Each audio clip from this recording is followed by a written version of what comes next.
What's up, my beautiful people? Welcome back to See It Through My Eyes, the channel with four weirdos that got nothing better else to do than to sit around and compare how blind they are. Today we are a three-man group. Mr. Omar is behind the camera. So today will be just me, Jesus, and Ian. Of course, I'm your host. I'm Richie. I'm here with my cousin Jesus. Hi. And our good friend Ian. What's up, people? So today we are going to be discussing a couple points, just the three of us, as we mentioned before, about being legally blind. And just, all three of us do have different types of visual impairments. So we will be comparing and contrasting the differences and the similarities between the three of us. We do have a couple videos up on the channel discussing a little bit more into depth different topics around our visual impairments. So please go and check that out. Hope you guys are enjoying it. Hope you guys are also subscribing, listening, and yeah. So before we get into the topic, let's go around and give a real quick summary about our actual visual impairment. I'll go out first. I was born with a detached retina at birth, so I am able to see, specifically through my right eye. However, my vision is blurred. I'm able to see light, shadows, colors, shapes, but my vision is altered depending on if one of those things is altered itself, then it does mess with my vision. So that's mine. Ian? I am half-sighted. One eye has pretty decently high vision. The other one has no vision at all. It's just light perception. So long story short, I'm a pirate without the patch over the blind eye.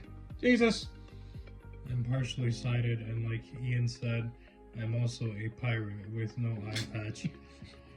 I am completely blind in the right eye and have nearsighted vision in my left eye, and in that same eye I have glaucoma. That's why he's so monotone. So for the first question, it's about 5 points, one question. It is about traveling. So I want us to kind of discuss about, how is it difficult? Is it easier for you to kind of travel through like sunny days, the nights, days where there's snow on the ground? But yeah, let's go one thing at a time. So the first one would be sunny days. How would you guys describe it? Is it easy for you guys? Is it hard for you guys? It's a bit easier, if I be honest. It's a bit easier for me when it's sunny. Now, I'm not even gonna lie to you guys, when the sun is like overwhelming and like, that shine and that glare happening, that can prove a bit of a challenge. But honestly, for me, that's kind of the really highest quality of like traveling that I tend to do at those times. What about you two? Jesus. Honestly, nowadays I have to have my sunglasses with me at all times due to how sensitive my eyes are. Yeah. So, yeah, if the sun's out, glasses on. And even sometimes when the sun's not out, still glasses on. Like this morning, I know we had like a really cloudy weather in the morning. It was really kind of just not good. But even then, still, like I put my sunglasses on just to make sure. And what about you, Richie? For me, sunny is kind of similar to what Ian said, and then similar to what you said. My eyes are pretty light sensitive, so I'm able to see on a sunny day, depending how bright the sun is. But the days where it's just like the sun is just super bright, it's not a good time for me. I'm not able to see. And then I do have sunglasses like you, Jesus. However, the issue is because I still use some of my vision to travel, just to walk around, it is kind of hard for me to see through the sunglasses. So it's kind of like it's easier for me. I do walk around with a hat, just easier for me just to do that than to try to use sunglasses, unless I'm like sitting still. If I'm moving around, sunglasses in a very sunny day is not a good combination for me. Do you find yourself like straining your eyes? Oh, yes. You're trying to see, even though you have the sunglasses? Yeah. Dude. I think it's even worse, honestly, because I'm trying to see what the hell I'm looking at. So, the second point, what about nighttime? How is that for you guys, Ian? Nighttime for me. I can do...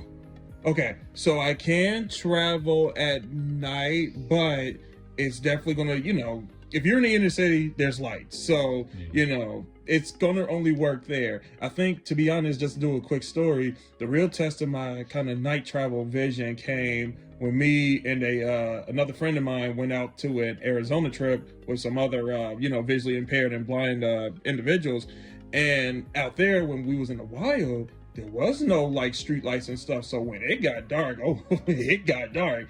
And there was a point where even I was like, okay, I don't know what is what and whatnot. And then my eyes eventually adjusted, but it was just a fact that it felt like the lights just coldly just went out and I was just kind of discombobulated. So that should clue you in on where my night kind of travel is. Like I can very well still do it. It's just gotta definitely be like light sources.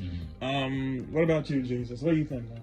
Honestly, it's weird because the opposite happens where to me it's like nighttime is actually the best time for me to travel now. Really? Because there's no like natural sunlight to mess up my vision and make everything like a glur or glaringly for me. And there is the city lights which aren't as bright but still help me a lot because again my eyes are like sensitive to it. It picks it up more and with greater detail than it would like natural sunlight, because natural sunlight, it seems that from what I've learned, is too much for my eye. I feel that. And so yeah, unironically at nighttime is the best time for me to travel. What about you, Richie? For me, I can't see for when it comes to pitch darkness. Similar to you guys, like I need some light. Usually it is street lights that I'm able to kind of see. For me, it does need to be a little bit more brighter though than like some are kind of dimmed. And I'm able to kind of see more like with the white lights than they are, what are those, like orange street lights? Yeah. I can't see for that. So, Mayor, if you ever want to do something for this one blind kid, change that. But for me, the white street lights are actually way more helpful than they are the orange lights. But I'm still able to kind of like travel as long as I know where the I'm at. You know what's funny? The lights in the neighborhood that I live in, they rotate. So what happens is they will start off like kind of like that orange, but then just slowly transition into that bright white, and then it will rotate again to like the orange. I've never I've never understood how they had that like to work or whatnot. But I literally, that's pretty cool. I saw that when I was like going to work super early one morning. I was standing out there and I thought my vision was actually acting up. I'm like, wait, is that like changing colors, or do I need to go to the eye ophthalmologist? And maybe a little bit of both. Maybe. And then when I literally looked at it, I was like, oh, that's so cool, because I think it is for that reason. Some people operate a bit more with the bright whites versus that orangish kind of thing. Yeah. So for the next point, snowy days. I'll go first. For me, snowy days, it's so difficult, especially when it's sunny outside and then there's like inches of snow on the ground. Just because it's harder to see where the sidewalk ends and where it begins. It's hard to see like where the road is. It's hard to see even where like cement stairs from buildings. It's really hard for me to see. Not mentioning, it's like basically light flashing off whiteness. So all that light, like I mentioned earlier, it does alter with my vision. And it makes it very difficult. So, I have to walk even slower than I usually do. At least when it is, like I said, a sunny day, plus there's inches of snow outside. That's pretty hard for me. You? So, because we reside in Chicago, y'all, I gotta be honest with it. The snow, when we get it, and it's bad. And so I'm literally with you. Like traveling in the snow can be very, very difficult. Like the analogy I always use, it's like you're traveling in like a just giant bowl of milk and everything's just kind of white and you're just kind of out there. Cars, they make their own paths, and then of course you're trying to like stay out of their path, but you don't know where the hell the path you're supposed to be on is. And so it's way, way difficult. I can still travel in it, but not even gonna hold it to y'all. That is like the least favorite of my, seasonal traveling moments, as just being visually impaired, especially when of course some places have those people that just stand on the corner and be like, just come this way.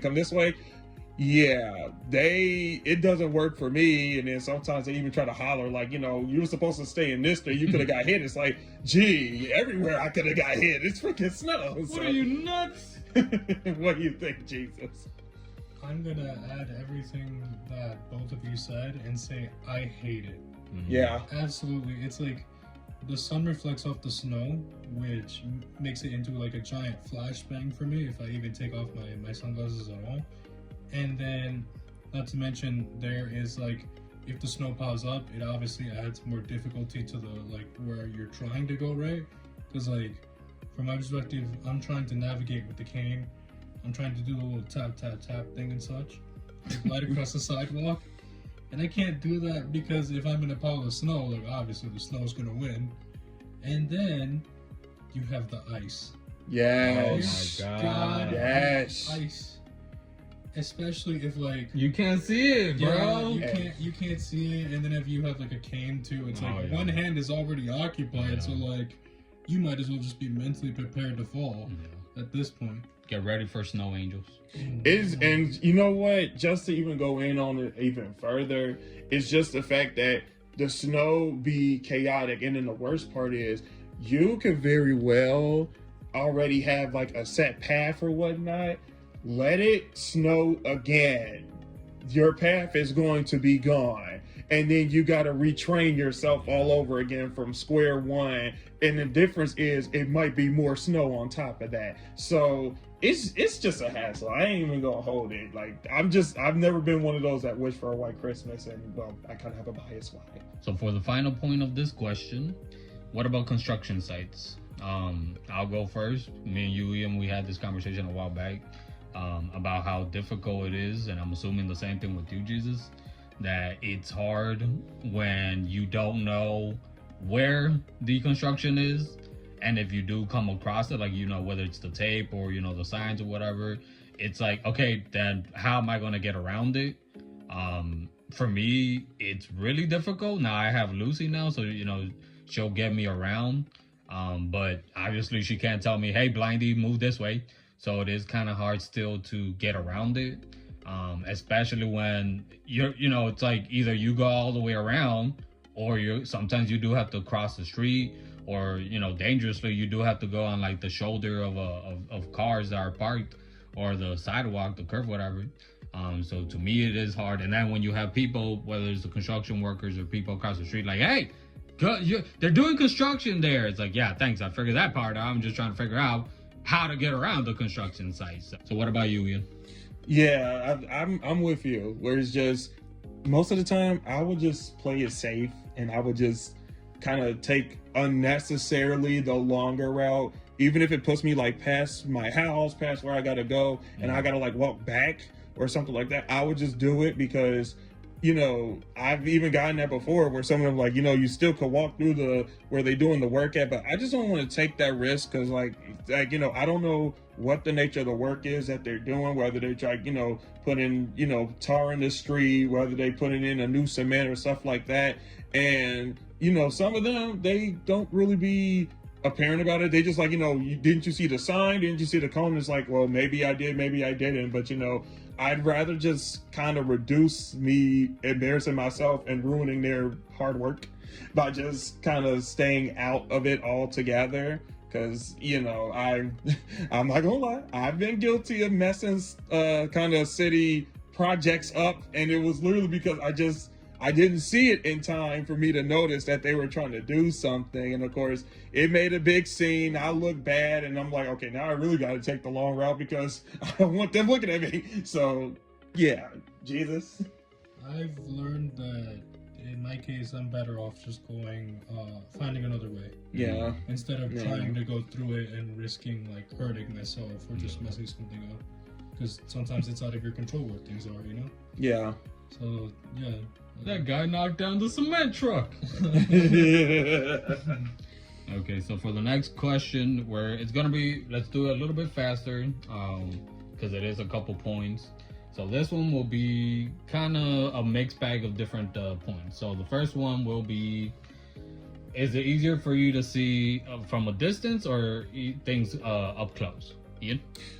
Mine is a little different. So when I need to really focus in on, like, whether I'm on the job and I'm like handling information, stuff like that, or even when I'm doing stuff like gaming, it's better for me to be up close. But then there have been instances where it's like I can be at a distance from something and I can kind of make out what it is, and distance would work just fine. So it's a little bit mixed, though. If I had to go on preference, I'd probably go up close more, only because I don't want to, if I need specifics, I don't want to mess that up. So I'd rather just have it up close. Jesus? I'm nearsighted, so I have to be up close for everything. It's like maybe like 5 feet away, or at the most 2 if it's like really small print, especially signs. What about you, Richie? Kind of the same thing, nearsighted. I'm able to see a certain distance, but if my vision's already blurry, then whatever I'm looking, a couple feet away from me, I'm able to see that there's something there, but I'm not able to tell exactly what I'm looking at. So yeah, nearsighted for me too. All right, so point number 2 is reading material. Are you able to see prints, or how do you read and write? Ian? I usually go large print. If I'm using material, I use like black ink, felt tip pens and stuff like that, and even black lined paper, because although I can still see, like, the normal blue line, and then even like the print of like normal books and stuff like that, I just don't want to put my eyes through that, y'all. Like, I've been through enough. I ain't trying to put my eyes through more than they kind of have to. So, if it's, you got to make life simpler. So I kind of just lean more, if it's larger and then maybe stuff is a little bit bolder, I'll go with those. Jesus? Large print, and I need to relearn Braille because it is very useful. You did used to know Braille, didn't you? Yeah. It's just over time. Because you don't use it, right? And it's like, if you don't use it, you lose it. Yeah. Yeah. What about you, Richie? For me, reading and writing, I don't really do too much of it anymore. I hardly did it before. That's true. Especially now, where I use mostly my phone. But when I do read and write, it does have to be Braille. So for the next point is connected to it, computers. What type of software do you use, Ian? Most of the time, if it's going to be a special program, it's a special program known as Zoom Text, where, long story short, I mean, it kind of is in the name, they're going to make whatever it is that's on the screen, they're going to just enlarge it. And then for those that need audio, it's going to like read the entire thing on, like, the screen. You can, like, of course, alter the speed, the speech and stuff like that.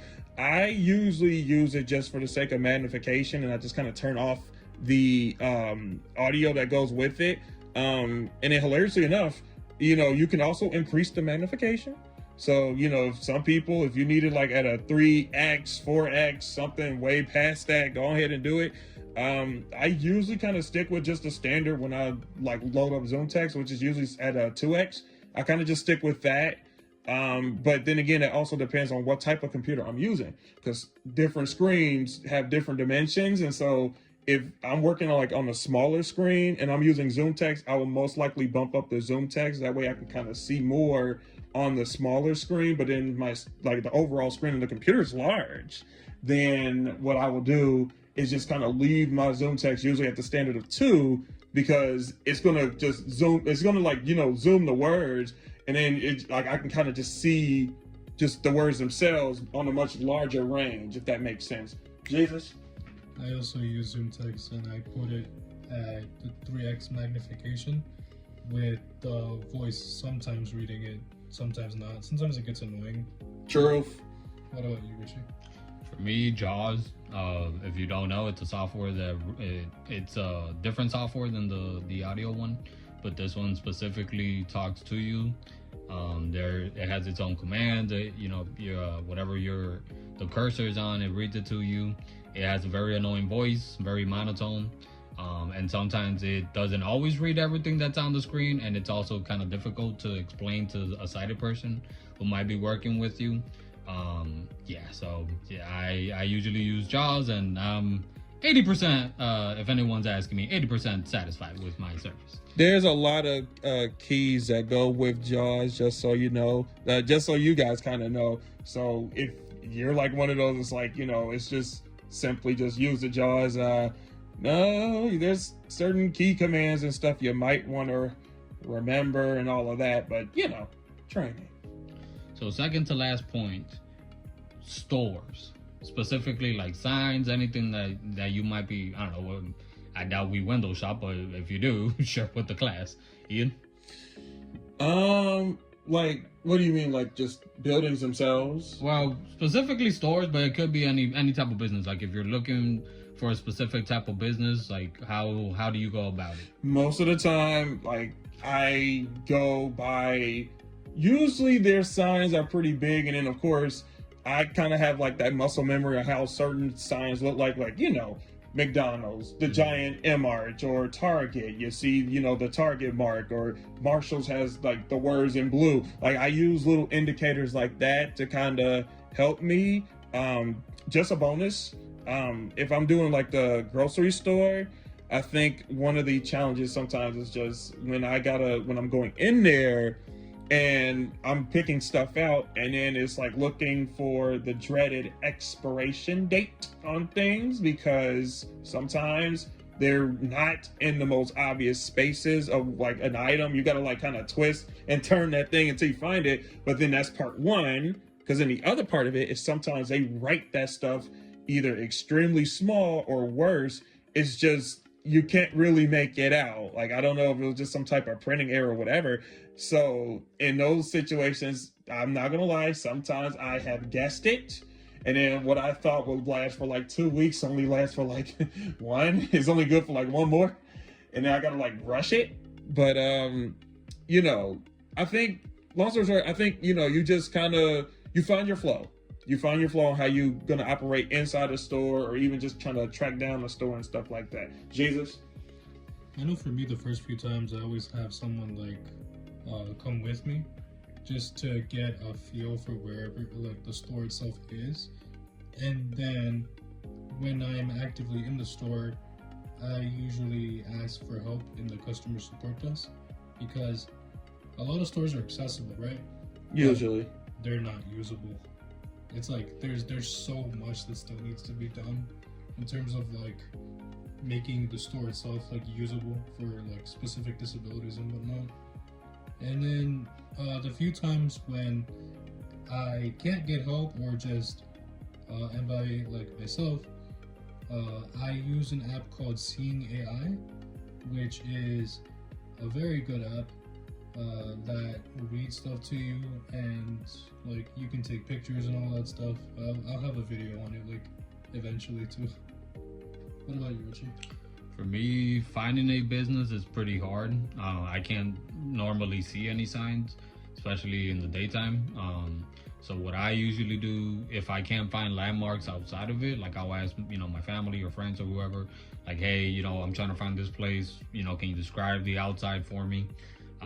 The best way I can find businesses is by whatever the color is of the buildings. And then obviously if they can also tell me like, okay, it's, near the alley, a couple buildings away from the alley, and that's kind of how the best way for me to find it. So for the final point of the episode, what about facial expressions and body languages? How would you guys rate that, like other people's facial expressions and body language, Ian? Most of the time they're kind of pretty normal.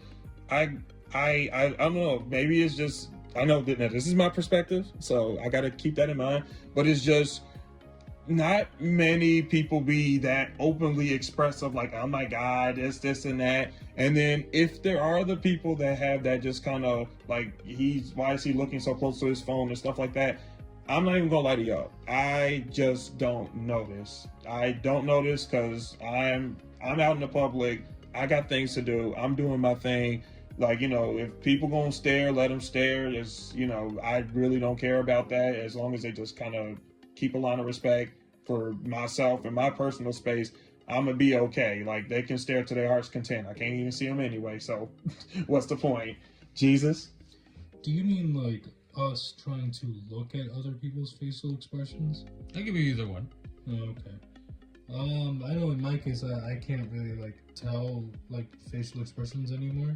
So it's kind of like I judge you on the basis of your tone of voice, because the tone of voice can say a lot. Oh yeah, Especially when like you're trying to hide something or anything like that. So I judge you based off of like, your tone and your like verbal expressions and all that stuff. we gotta talk about that later because yeah. Because reading facial expressions and body language is not that great for me to do. We're not good detectives when it comes to that. Yeah, we ain't Sherlock, y'all. What about you, Richie? Yeah, for me, the same thing. I'm not able to. I don't think I've ever really been able to see facial expressions. I can see people's faces, but that's kind of really it. Body languages, I'm able to see people move. Whether it's their arm, maybe they're twitching, they're twirling. That actually happened. But I'm not able to really see. Same thing like you, Jesus. For me, it's the same thing. The tone of somebody's voice and just whether it goes up, whether it goes down. Like, you guys would really just close your eyes. You sighted people, sighted people, and then try to like just imagine somebody.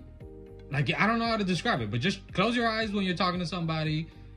Tell them what you're doing so they don't think you're falling asleep on them while they're telling you something, but just close your eyes and try to listen to somebody's tone and just the different expressions that you could kind of take off just by the person and how they switch their tone. It's the inflection, it's how fast they'll say something and stuff like that. And to be honest, these are non-verbal cues. Again, we'll probably discuss this with you guys a little bit later, but the way that we kind of interact with other people is a little bit different than just the average person, where it's just, if we will literally kind of shut down a conversation with you if you sound wrong. And it's like, you didn't do anything, but like Jesus and Ricky are saying, it's probably the tone behind that already said, okay, red flag, no thank you. It's okay. So that's it for us today, guys, on the episode. I hope you guys enjoy it. I hope you guys do like, share, subscribe, and comment. And you guys join us for the next episode. I'm Richie from See It Through My Eyes. Make sure also, for Omar's segment, from this point forward, if you guys won't have any questions about financial advice, like he had mentioned, he does work at a bank and he is pretty good when it comes to money. So he's going to be having his own segment from this point forward. Today he was only behind the camera, but he is going to have his own video this month. So if you guys have any questions, please add that in the comment section. Until then, take care. Thanks, guys. Bye.